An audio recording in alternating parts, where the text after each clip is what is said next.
In my business, I get to work with some great entrepreneurs, and I just had a chance to sit down with Matt Guiver, who is a strategic pathfinder. You want to know what that means? Then let's go take a look at the interview with Matt.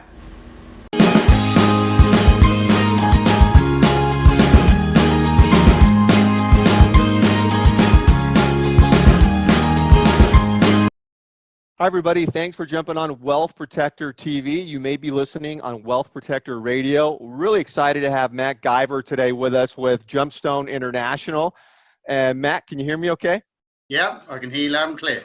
Fantastic. Well, I'm going to jump right into this where you were talking with me offline a bit, and I know you're a strategic pathfinder and working with executives. So I want to ask you, what does that mean, and how did you get into the business in the first place? Yeah, thanks for asking. I've been through various iterations of what to call myself.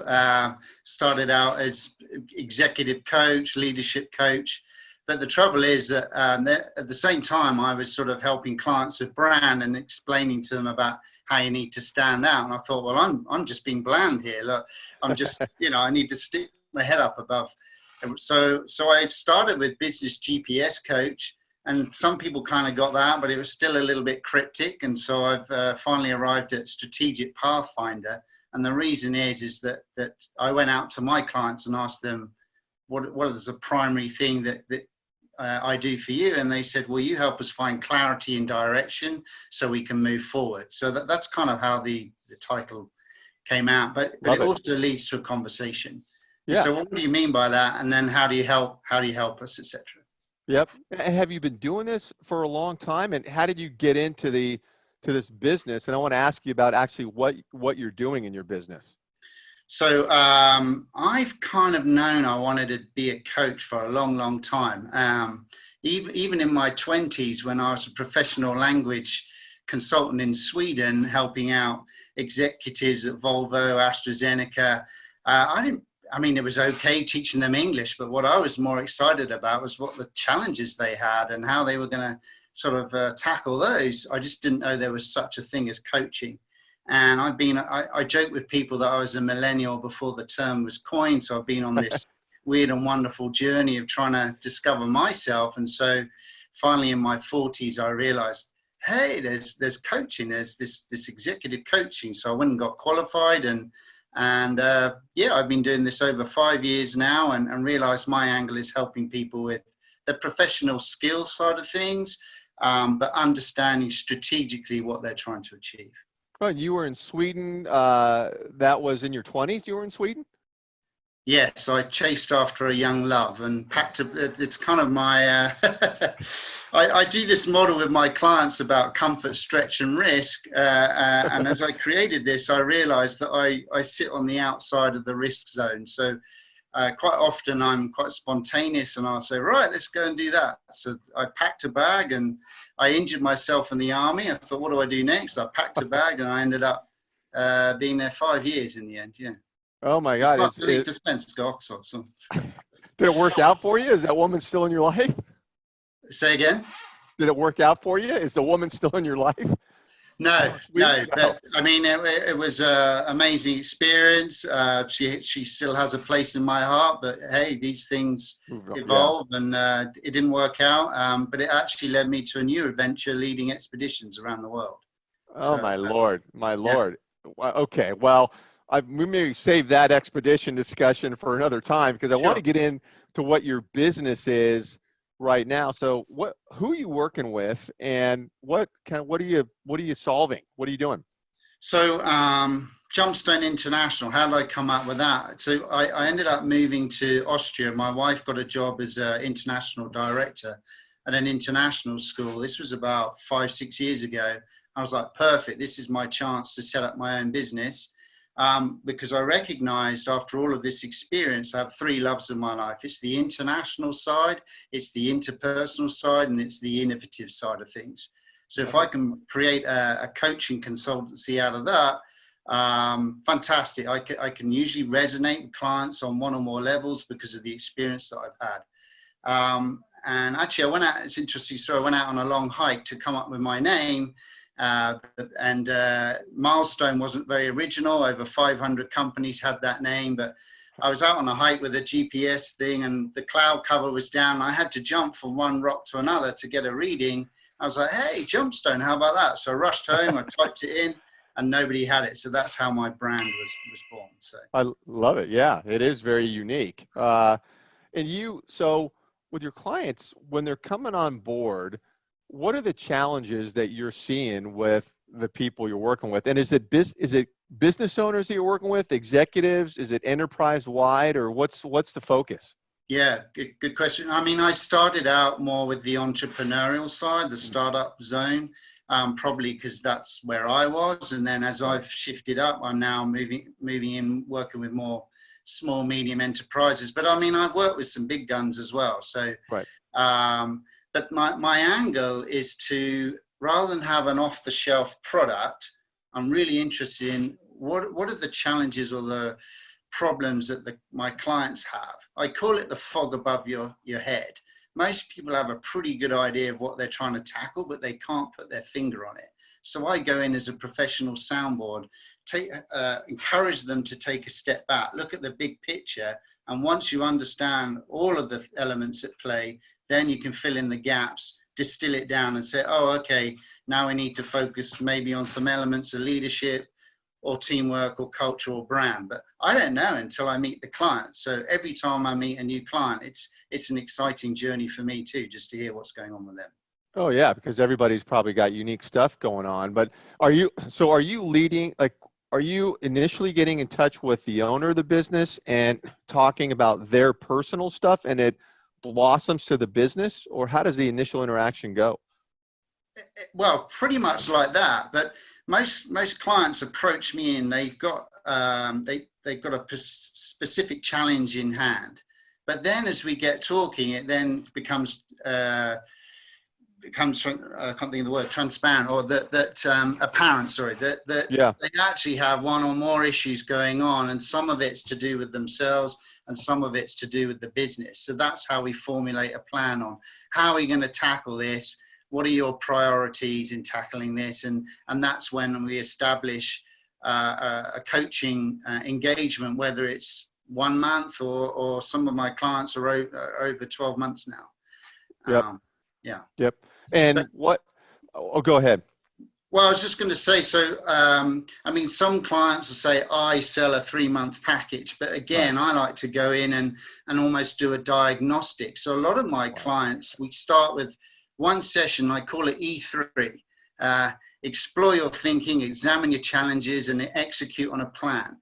And that works really well because the client gets a taste of how I work, I get a taste of what the client's looking for, and rapport is absolutely key in a coaching relationship. Oh So yeah. it allows both parties to say, yeah, this is a fit, let's move forward, or thanks for what you've done there, but actually I now realize I'm looking for more of a financial coach or whatever it may be, because I don't do IT, marketing, sales. That's other people's domain, and I recognize people's expertise. So I'm more on the professional skills. Right. What is going on with the clients you're working with today? Are there some common challenges that these businesses are facing today that you're noticing? Absolutely, because I use a triangle model with my clients about brand. If you're a jack of all trades and a master of none, people don't really know where your expertise is. So I use this triangle analogy instead, rather using the base of the triangle where you're trying to be everything to everyone. You Yeah. should flip the triangle on its head, work out what your arrowhead is so that people understand or perceive what your expertise is. So Hmm. in my case, I call myself a strategic pathfinder. But sometimes I feel like I'm contradicting myself because they go, well, what industry do you service best? And I go, well, actually, for the question you asked, there are those challenges you have are across all industries and very much across all sort of Right. management levels. Right. And so that's why I don't pinpoint a particular industry.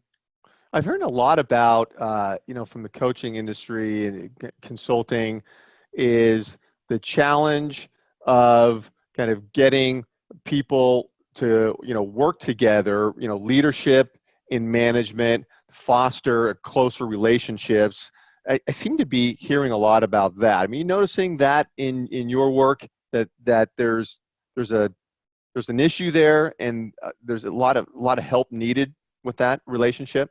Yeah, absolutely. But there's a time and a place to address that. So with certain clients, there's a thing in the leadership circle called courageous authenticity.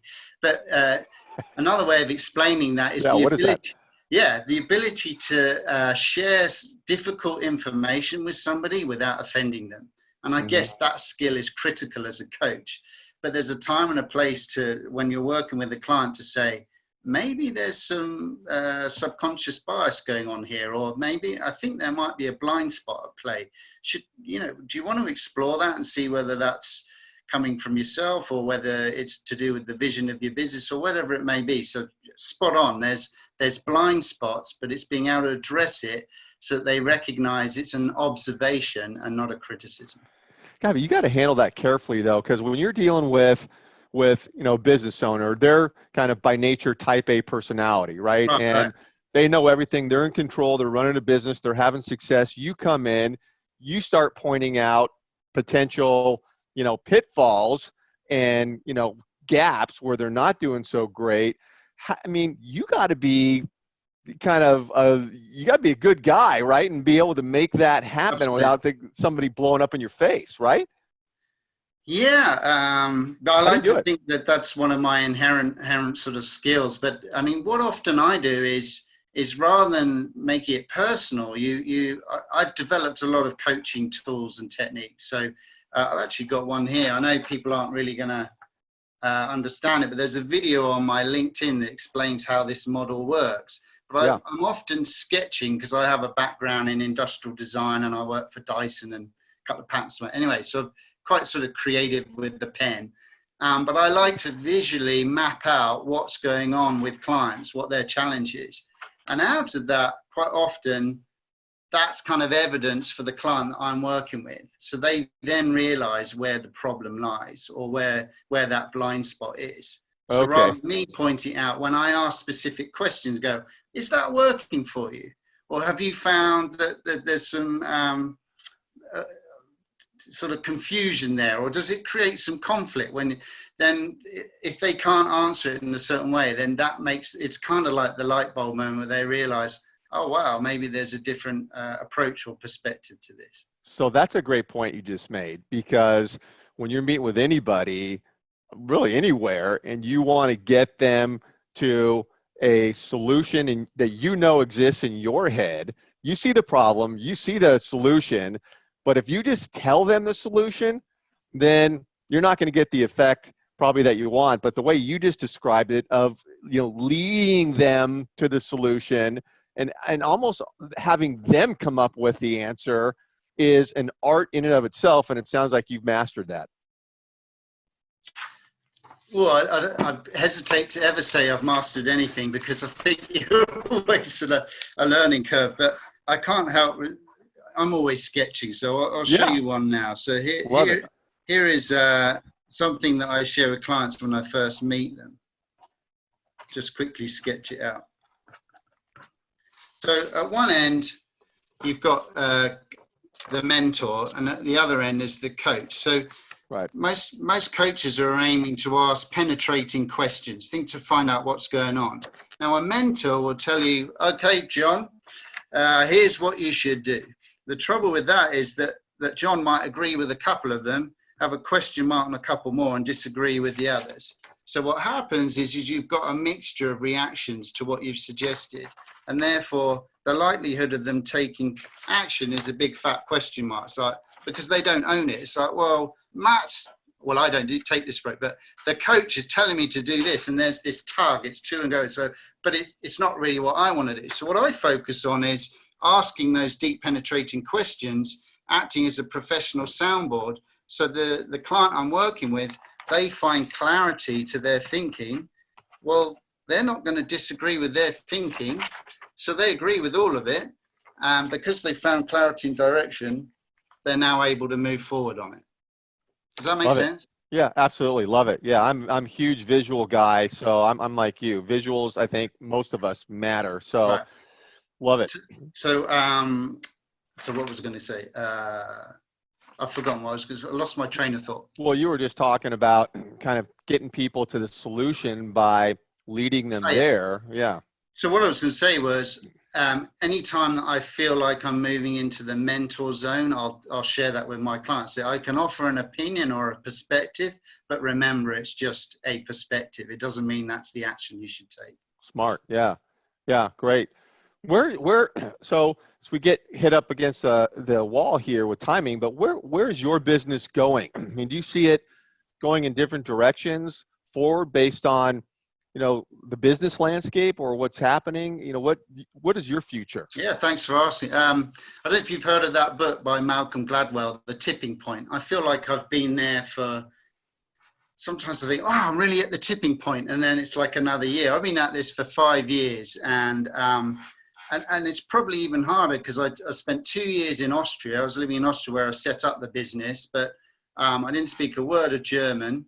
And the Austrians, you shouldn't stereotype, but I can generalize, tend to have an approach of what do I need a coach for? So it was a really challenging environment to get things going. So I feel like it was a reset button when I moved to San Antonio 3 years ago. And those first 2 years are pretty brutal because it's very much a relationship-based market here in Texas. So they're like what you're doing, Matt, but we're not sure who you are or why we would go with you. So those first 18 months really taught me how to evolve.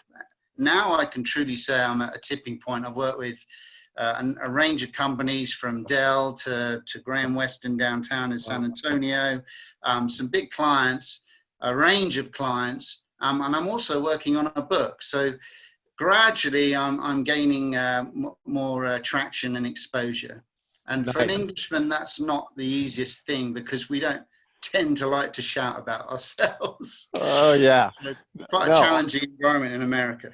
Yeah, no, I know. You and I have chatted offline, and I've gotten to know you a bit, and so I realized that. Did you have to buy a pair of cowboy boots there to get in, or did they not wear boots there in San Antonio?